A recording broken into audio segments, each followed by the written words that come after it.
ఈరోజు ఇంద్రకీలాద్రి పైన శ్రీ కనకదుర్గమ్మ వారు శ్రీ గాయత్రి మాత అవతారంలో దర్శనమిస్తున్నారు.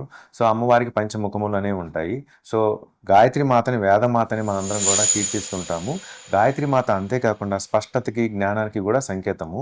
సో మంత్రశక్తి కూడా అమ్మవారు అధిష్టాన దేవత అని చెప్తూ ఉంటారు.